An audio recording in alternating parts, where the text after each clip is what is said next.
गुज़िश्ता रोज़ से social media पर एक नौजवान लड़की की वीडियो तेज़ी से वायरल हो रही है, जिसमें वो मेरा दिल है पुकारे आजा गाने पर रक्स कर रही है और सोशल मीडिया सार्फिन इनके बारे में जानने के लिए बेताब हैं।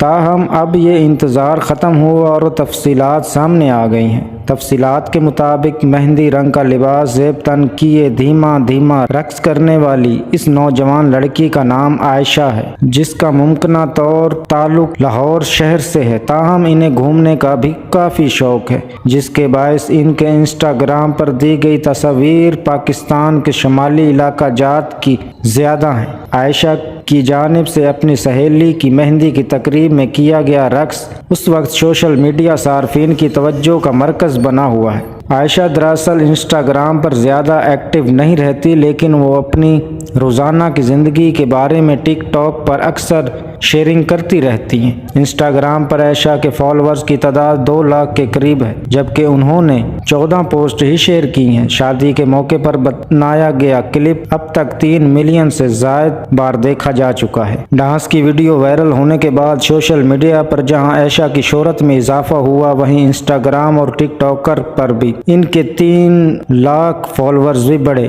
निदा यासर की मॉर्निंग शो में आयशा ने बताया कि उन्होंने अपनी बचपन की दोस्त की शादी के मौके पर वो डांस किया था, जबकि उनकी पहले से कोई तैयारी भी नहीं थी। अचानक शादी की तकरीब में गाना चलाकर उनसे डांस की फरमाइश की गई। आयशा ने बताया कि दुल्हन मेरी दोस्त थी, इसलिए इन्हें डांस करना पड़ा, लेकिन इन्हें ये अंदाजा नहीं था कि वो इनकी वीडियो वायरल हो जाएगी। उन्होंने बताया कि शादी की तकरीब खत्म होने के चंद दिन बाद उन्होंने इंस्टाग्राम पर अपनी वीडियो को वायरल होते देखा और फिर उनके वालिदैन समेत दीगर अहले खाना ने भी देखी। टिकटॉकर के मुताबिक वालिदैन ने इन्हें कुछ नहीं कहा, बल्कि उन्होंने इन्हें सपोर्ट किया। ताहम खानदान के कुछ लोग इन पर नाराज हुए, लेकिन उन्होंने नाराज होने वालों को कोई जवाब नहीं दिया। एक सवाल के जवाब में उन्होंने ख्वाहिश जाहिर की कि इन्हें अदाकारी का भी बहुत शौक है। अब वायरल होने के बाद वो चाहती हैं कि इन्हें अदाकारी का चांस दिया जाए।